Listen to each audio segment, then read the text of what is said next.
اللهم صل على محمد وعلى آل محمد كما صليت على إبراهيم وعلى آل إبراهيم إنك حميد مجيد. اللهم بارك على محمد وعلى آل محمد كما باركت على إبراهيم وعلى آل إبراهيم إنك حميد مجيد. السلام علیکم ورحمۃ اللہ وبرکاتہ. اعوذ باللہ من الشیطان الرجیم. بسم اللہ الرحمن الرحیم. اللہم لک الحمد کما ینبغی لجلال وجہک وعظیم سلطانک. کہ اللہ تیرے لیے ہی حمد ہے جو تیری بزرگ ذات اور عظیم اقتدار کے شایان شان ہے.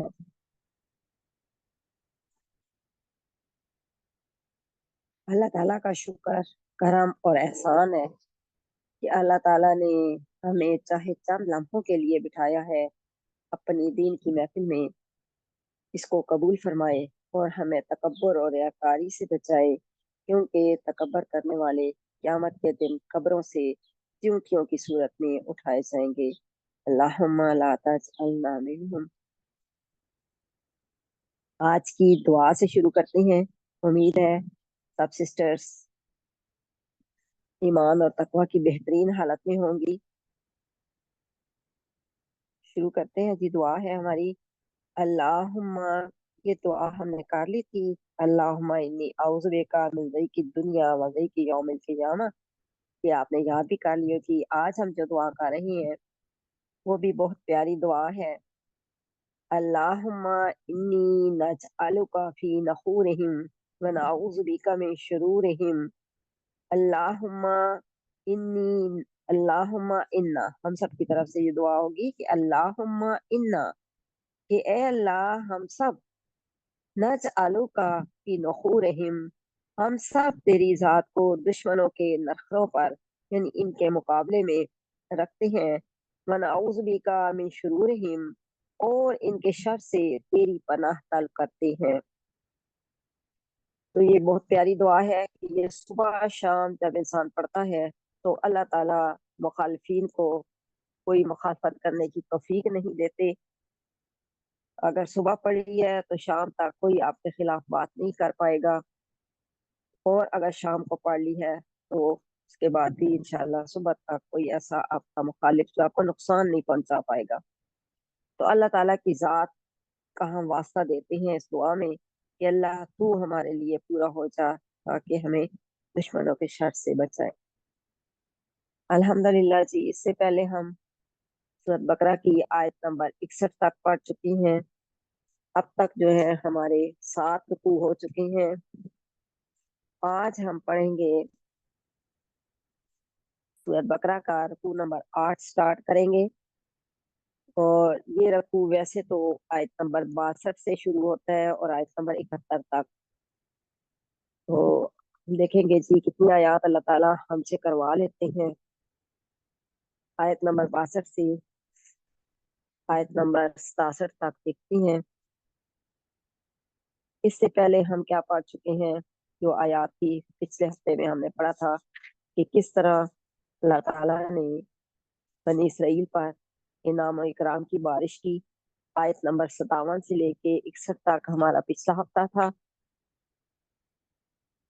جس میں ہم نے دیکھا کہ اللہ تعالیٰ نے ان کو کیسے ان کے کھانے پینے کا ارینج کیا.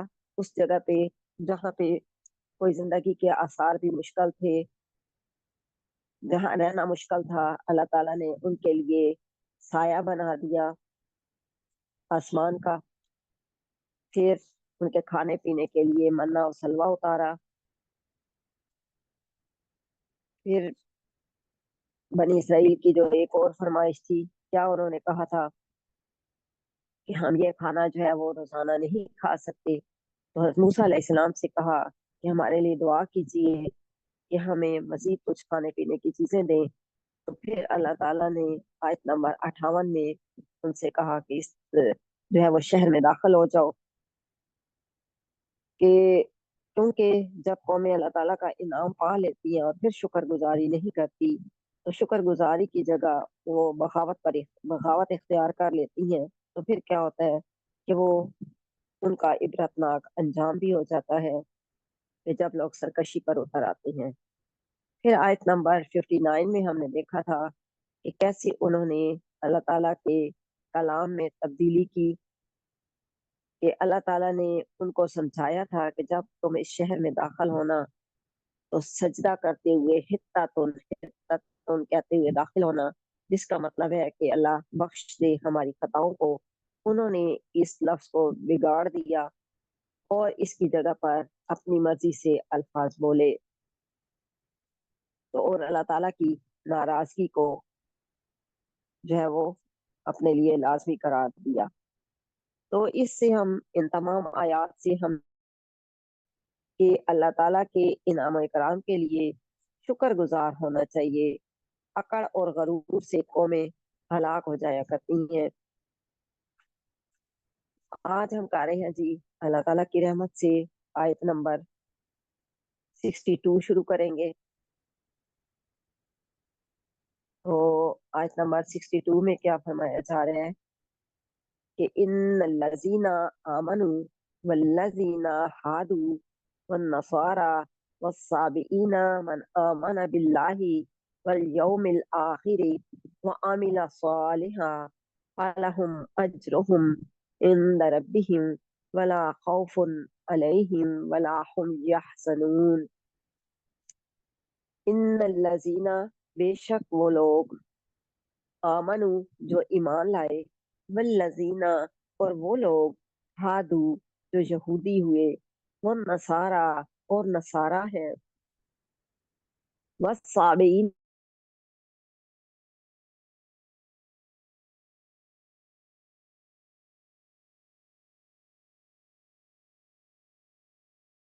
क़यामत पर, व आमिला सालिहन और नेक अमल किए, फलाहुम तो बस उनके लिए अजरहुम इसका सवाब है, इंद रब्बिहिम उनके रब के पास, वला खौफुन और नहीं है खौफ, अलैहिम उन पर, वला हुम यहज़नून और ना वो कभी गमज़दा होंगे। तो यहाँ बात हो रही है कि सवाल पूछा करते थे कि क्या जो नबी पाक सल्लल्लाहु अलैहि वसल्लम से पहले लोग थे, क्या वो भी जन्नत में जाएंगे?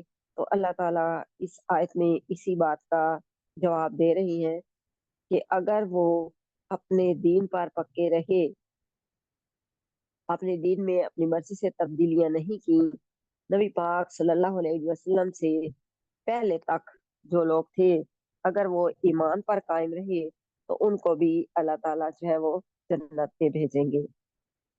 तो आमनु यहाँ पे है ईमान लाए। यहाँ ईमान लाने से मुराद मुसलमानों की जमात में शामिल हो जाना है। फिर है लफ्ज हादू। हादू का मतलब है, हादू उन्होंने यहूदी, जो लोग यहूदी तबके में दाखिल थे, खा वो बनी इसराइल हो या ना हो, उनको हादू कहा गया, यहूदी कहा गया। फिर बात हुई नसारा व नसारा। नसारा जो है वो नसारा की जमा है नसरानी की। फलस्तीन में एक कस्बा, उसका नाम नासरा है, जहाँ हजरत ईसा अलैहिस्सलाम पैदा हुए थे। इसी कस्बे की निस्बत से हजरत ईसा मसीह नासरी भी कहलाते हैं और आपके मानने वालों को नसारा कहा जाता है, यानी नासा में पैदा होने वाले मसीह की उम्मत। फिर एक लफ्ज आया वसाबीना। वसाबीना साबी की जमा है। साबी के लफ्जी मानी है अपने दीन से मुंह मोड़कर किसी और दीन की तरफ माइल हो जाने वाला। साबी अरब का एक फिरका था। वो हजरत इब्राहिम अलैहिस्सलाम को मानते, फरिश्तों की परस्तिश करते, जबूर पढ़ते और इबादत में काबा की तरफ मुंह करते थे। अरब इन्हें साबी बेदीन के मानी में कहते थे। अल्लाह ताला ने इस आयत में नाम خاندان اور نسل کی بڑائی کی غلط فہمی کو دور کیا ہے، اور یہ اعلان کیا ہے کہ اللہ تعالیٰ کے نزدیک نام اور لقب کوئی چیز نہیں، اور نہ اس کے ہاں کسی مخصوص نسل یا قوم کی خاندانی عزت اور امتیاز قابل اعتبار ہے۔ لوگ خواہ کسی نسل یا قوم سے تعلق رکھتے ہوں اور ان کا لقب کچھ بھی ہو، تو ان ذات میں دو بات ضروری ہے۔ کیا؟ ایک یہ کہ وہ اللہ اور آخرت کو دل سے مانے، اور دوسرا ہمیشہ نیک کام کرے، برائی سے خود بھی بچے اور دوسروں کو بھی اس کی تلقین کرے۔ تو یہ اللہ تعالیٰ جو باتیں دوسروں کو نصیحت کے لیے اس قوم میں اس آیت میں بتا رہی ہیں، قرآن پاک میں جو باتیں بتا رہی ہیں، وہ سب ہمارے لیے۔ قرآن انسان کے لیے نازل ہوا، اور انسان کی رہنمائی کے لیے اللہ تعالیٰ نے یہ کتاب اتاری۔ آج ہم دوسرے لوگوں کے حالات جب پڑھتے ہیں تو ہم اس سے اپنی ذات کی اصلاح کرتے ہیں۔ تو اللہ کا تعالیٰ کو مانیں گے تو اس کے حکام کو بھی مانیں گے۔ اللہ کے حکام رسول اللہ صلی اللہ علیہ وآلہ وسلم کے ذریعے معلوم ہوئے، اس لیے رسول کا ماننا اس میں شامل ہے۔ آخرت کو مانیں گے تو عذاب ثواب مانیں گے۔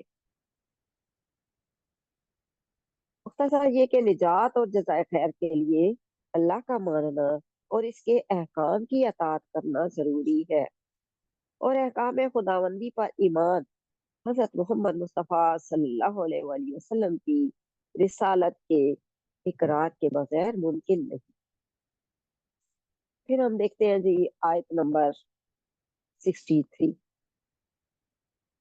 وَإِذْ أَخَذْنَا مِيثَاقَكُمْ وَإِذْ أَخَذْنَا مِيثَاقَكُمْ وَرَفَعْنَا فَوْقَكُمُ الطُّورَ خُذُوا مَا آتَيْنَاكُمْ بِقُوَّةٍ وَاذْكُرُوا مَا فِيهِ لَعَلَّكُمْ تَتَّقُونَ۔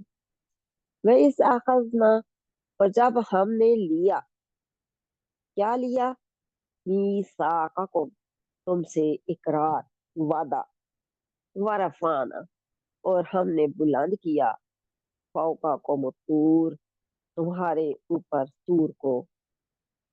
پھر کیا کہا؟ خذو، پکڑو، ما آتیناکم، جو ہم نے تمہیں دیا، بے قوہ، مضبوطی سے، وذکروا، اور یاد رکھو، ما فیہ، جو اس میں ہے، لعلکم تتقون، تاکہ تم ڈرو۔ یہ پہلے ہم پڑھ چکے ہیں کہ طور فوقا قوم طور، طور ہے، طور عربی میں ہر پہاڑ کو کہتے ہیں، تو جزیرہ نما سینا کے ایک خاص پہاڑ کا نام طور ہے،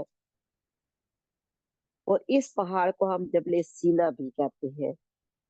اس قرو معافی، کہ جو کچھ اس میں ایسے یاد رکھو۔ یہاں مراد کون سی کتاب ہے؟ تورات، جو حضرت موسیٰ علیہ السلام پر نازل ہوئی تھی، کہ اس تورات میں جو مضمون موجود ہے انہیں یاد رکھو تاکہ تم ان پر عمل کر سکو۔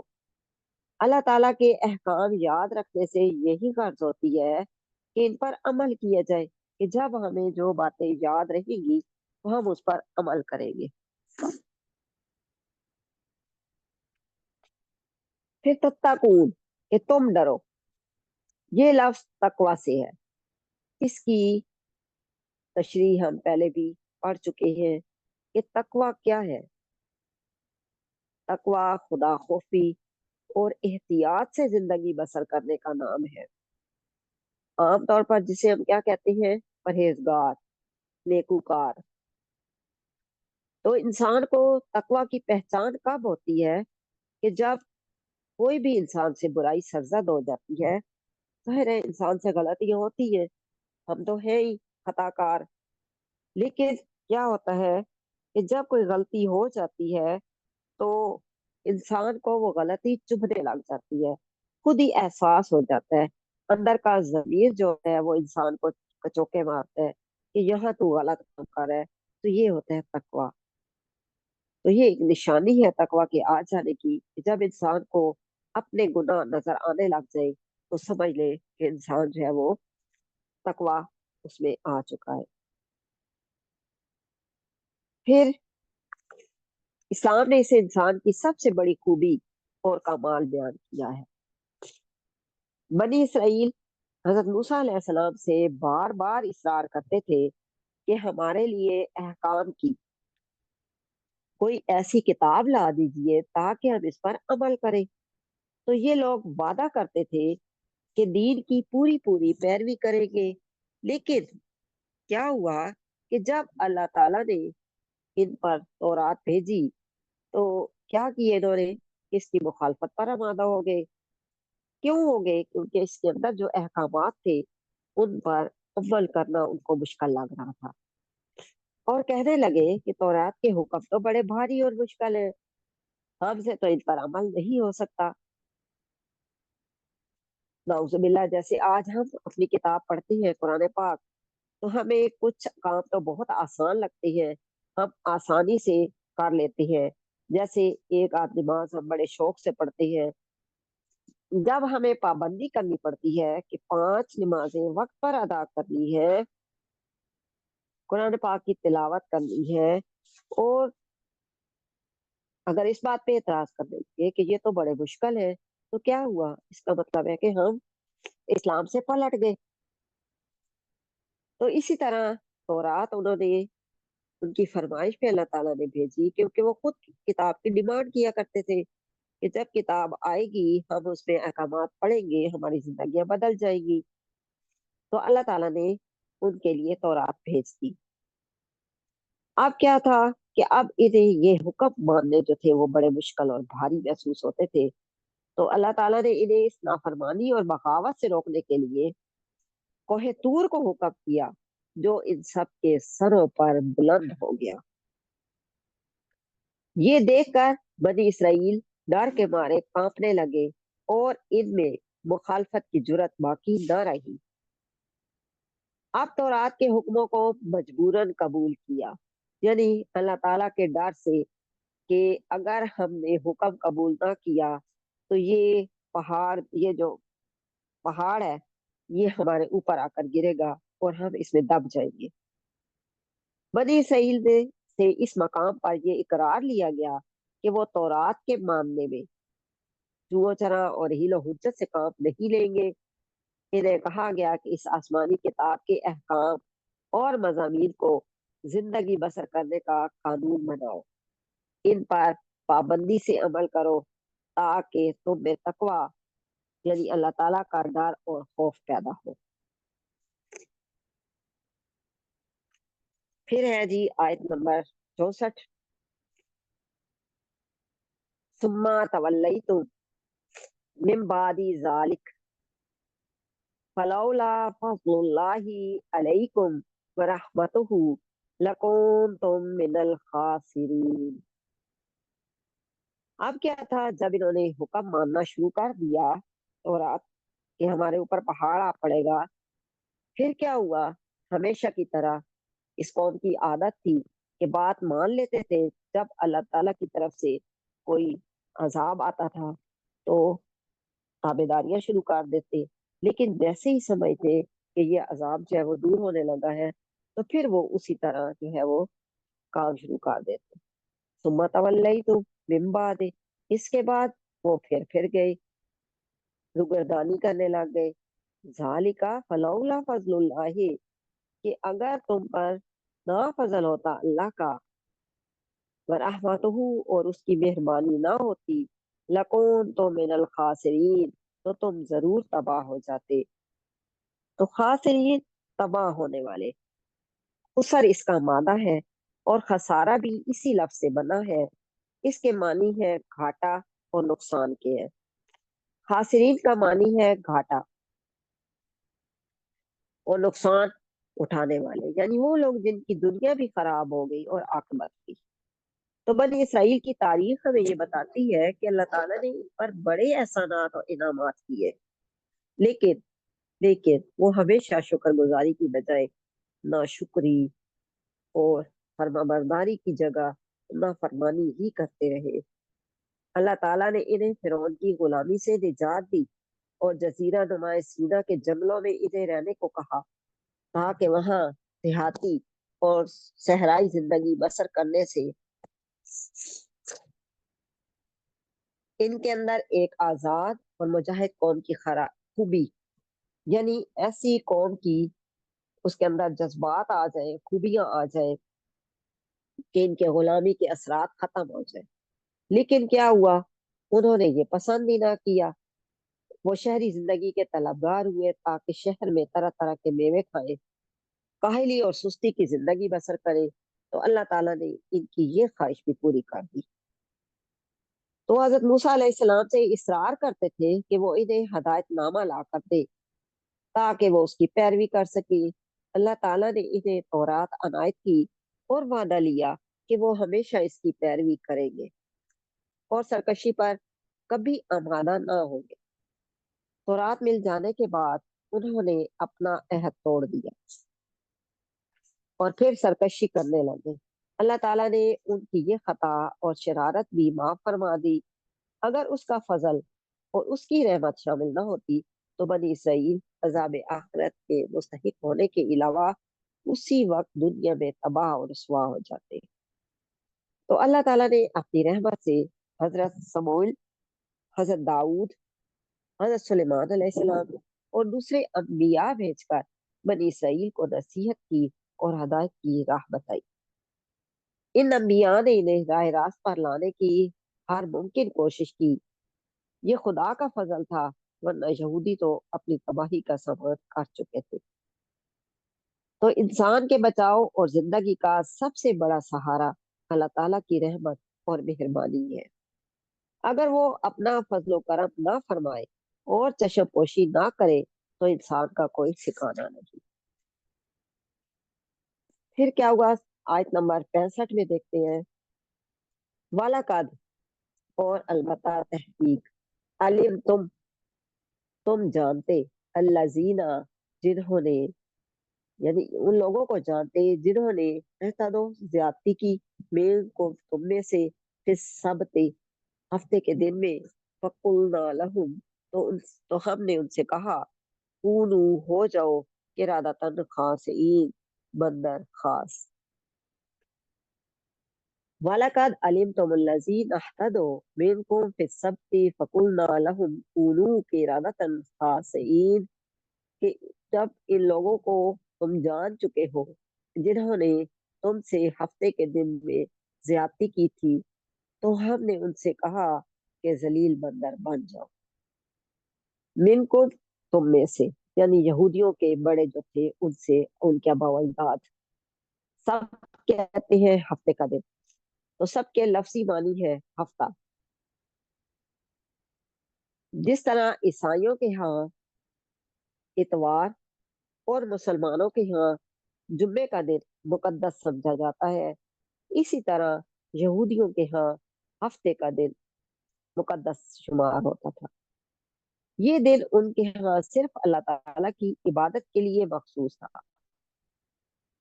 اور اس روز دنیا کے کام، مثلا تجارت، زراعت یا شکار وغیرہ جو تھا وہ منع تھا۔ پھر ہے اعتدو، زیادتی کی، یعنی اپنی شریعت کی حدوں سے آگے نکل گئے۔ لفظ عدوان جس کے معنی ہے سرکشی کرنا، اعتدو یہ اسی سے نکلا ہے، یعنی حد سے بڑھ جانے والے۔ روایتوں میں آتا ہے کہ داؤد علیہ السلام کے زمانے میں یہودیوں کی ایک بہت بڑی تعداد ایلا کے جنوب کے مقام پر آباد تھی، یعنی بستی کا نام ہے۔ یہ لکھتا ہے کہ یہ لوگ اللہ کے حکم کی خلاف ورزی بڑی چال بازی سے کرتے تھے۔ انہیں یہ حکم دیا تھا اللہ تعالیٰ نے کہ ہفتے کے دن، یعنی سبت کے دن، مچھلی کا شکار ہرگز نہ کیا کرے، کیونکہ ان لوگوں کا جو تھا وہ مچھلیاں وغیرہ کا کاروبار تھا۔ تو اللہ تعالیٰ کو ان کی آزمائش بھی درکار تھی۔ عام طور پر سبت کے دن بڑی کثرت سے مچھلی آتی۔ یہودیوں نے اللہ کے حکم کی ظاہری صورت برقرار رکھتے ہوئے ہیلا سازی سے ایک تدبیر نکالی کہ وہ ہفتے کے دن دریا کے قریب گڑھے کھود لیتے، مچھلی بڑی مقدار میں पानी के साथ इन गढ़ों में पहुंच जाती। यानी वो स्टॉक कर लिया करते थे, जब हो जाती थी मछलियां उनके पास। देखने से ये कि समझते थे कि हम अल्लाह का हुक्म मान रहे हैं और हम शिकार नहीं कर रहे। लेकिन ये एक तरीका उन्होंने कर लिया था कि हफ्ते के दिन जो थी वो मछलियां वहां पे जमा हो जाती थी और अगले दिन वो उसमें से निकाल लेते थे। इसके बाद ये लोग दरिया की तरफ वाला गढ़ों का रास्ता बंद कर देते और अगले रोज इन गढ़ों से मछली निकाल लेते। अब इस मुसलसल नाफरमानी पर अल्लाह ताला ने इन्हें ये सजा दी कि वो इंसान से बंदर बना दिए गए और उनकी सूरतें मसख कर दी गई। अल्लाहुम्मा ला तजअलना मिनहुम। आमीन। इस आयत से हमें क्या सबक सीखा? पहले हमारे लिए अमल के नुकात क्या हैं? इससे हमें ये मालूम होता है कि बाज बातें अल्लाह ताला की तरफ से सिर्फ आजमाइश के लिए आती है। यानी उनसे साफ तौर पर ये वाजे करना मकसूद होता है कि अल्लाह के बंदे सख्ती और आसाइश दोनों हालतों में इसके फरमाबरदार बने रहे। जो बंदा आजमाइश में पूरा उतरे उसके लिए आसानियां ही आसानियां हैं, लेकिन बेसब्रों के लिए सजा जो है बहुत सख्त है। अगले जी आयत नंबर 66। फजअलनाहा नकालन लिमा बैना यदैहा वमा खल्फहा वमा मौइज़तल लिलमुत्तकीन। फजअलनाहा, पीछे वाक्या पढ़ चुके, अभी हमने जो पढ़ा है सबत का वाक्या, उसी का सिनेरियो आगे चल रहा है कि फजअलनाहा, फिर हमने इस वाक्य को नकालन लिमा बैना यदैहा, इन लोगों के लिए इबरत कर दिया, इबरत बना दिया जो कि वहां मौजूद थे। वमा खल्फहा, और जो उनके बाद आने थे, यानी जो पीछे आने वाले थे, आने वाली नस्लें। वमा लिलमुत्तकीन, और नसीहत किसके लिए थी? डरने वालों के लिए। अब इस वाक़े से नसीहत कौन हासिल कर सकता है? जो अल्लाह ताला से डरते हैं, अल्लाह ताला का खौफ रखते हैं कि किस तरह अल्लाह ताला की तरफ से अगर कोई आजमाइश आ जाती है तो अल्लाह की मदद मांगते हुए उस आजमाइश में पूरा उतरने की कोशिश करें। तो नकालन कहते हैं इबरत। इबरत इसके मानी ऐसी सजा और वाकया जो दूसरों के लिए इबरत का बाइस बने। अल्लाह ताला हमें इबरत बनने से बचाए। आमीन। कि ऐसी इबरत जिसको देखकर लोग नसीहत करें। बनी इसराइल की तारीख के अहम वाकयात कुरान मजीद पर कुरान मजीद में इस गर्ज से बयान कर रहा है, यानी कुरान पाक जो है वो इन वाकयात को इस गर्ज के लिए बयान कर रहा है कि एक तरफ खुद यहूद को शर्मसारी और नदामत हो, वो अपनी हकीकत को पहचान ले और सीधी राह की तरफ माइल हो, तो दूसरी तरफ मुसलमानों के लिए तंबीह कि गुज़श्ता कौमों के वाकयात से इबरत पकड़े और अपने अमाल का जायजा ले, उनसे सबक हासिल करे और कुरान मजीद की रोशनी में अपने आप को दुरुस्त कर ले। पिछली आयत में जो वाकया हम पढ़ कर आ रहे हैं, इससे खुद बनी इसराइल की तारीख में काफी अहमियत हासिल है और ये सब लोग इससे अच्छी तरह वाकिफ है और कुरान मजीद उसी की तरफ इन्हें तवज्जो दिला रहा है। इस वाक़े के बयान करने के बाद कुरान मजीद ने इस आयत में भी ऐलान कर दिया कि इसे इस वक्त के लोगों के लिए और बाद के आने वाले लोगों के लिए बाइस इबरत और सरमाया नसीहत बना दिया गया, ताकि सब लोग अल्लाह के हुक्म की नाफरमानी के अंजाम से आगाह रहे कि कैसे अल्लाह ताला की जब नाफरमानी की जाती है तो उसका अंजाम क्या होता है। तो इसलिए हर लम्हा मोहतात रहे। हकीकत ये है कि मुत्तकीन डरने वालों के लिए खास तौर पर ये वाकया रास्ता समझाने वाला है। इससे इन्हें यकीन हो जाएगा कि इंसान के लिए तकवा ही तमाम नेकियों की जड़ है। इस आयत के समझ लेने के बाद जरा भी शुबा नहीं रहता कि अल्लाह ताला के हुक्म की नाफरमानी यकीनन बड़े अजाब का सबब बनती है। हमें हमेशा इस चीज को पेश नजर रखना है कि सूरत मसख होकर बिगड़ जाना, इंसान का बंदर बन जाना मामूली बात नहीं है। इंसान को अल्लाह सुब्हानहू व तआला के अजाब और गुस्से से डरते रहना चाहिए। हमारे लिए इस आयत से अमल के नुकात क्या मिलते हैं, क्या सीखा हमने? इस आयत से हमें ये समझ आता है कि दुनिया के पिछले वाकयात से इंसान किस कदर नसीहत हासिल कर सकता है। हकीकत में इस मुकद्दस किताब यानी कुरान मजीद ने निहायत वजाहत से ये बात नशी कर दी है कि तारीख का यानी वाकयात का फायदा इंसान के लिए क्या है, और ये कि हर वाकया तारीख बनने के काबिल नहीं है। यानी वाकयात बहुत सारे होते हैं, लेकिन कुछ वाकयात ऐसे होते हैं जो तारीख का हिस्सा बन जाते हैं। सिर्फ वही वाकयात तारीख कहलाने के मुस्तहिक है जिससे इंसान कोई अच्छा सबक हासिल करे।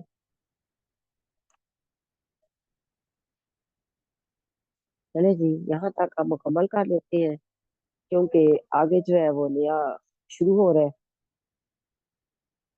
तो सुब्हानक अल्लाहुम्मा व बिहम्दिका नशहदु अल्ला इलाहा इल्ला अंता नस्तगफिरुका व नतूबु इलैक। सुब्हान रब्बिका रब्बिल इज्जति अम्मा यसिफून व सलामुन अलल मुरसलीन वल्हम्दुलिल्लाहि रब्बिल आलमीन। आप सब बहनों का अल्लाह ताला यहाँ आना बैठना और अपने कलाम पाक का सुनना कबूल फरमाए, और आप सबके दिल की तमाम तमाम जायज हाजात को पूरा फरमाए। और जितने लोगों के दिलों में कोई जितनी भी आरजुएं हैं, अल्लाह ताला उन सबको पूरा फरमाए। घर के एक बुजुर्ग हैं, अल्लाह ताला उनसे दुआएं लेने वाला हमें बनाए। अगर वालिदैन वफात पा चुके हैं तो अल्लाह ताला उनकी बख्शिश फरमाए और उन्हें जन्नतुल फिरदौस में जगह दे।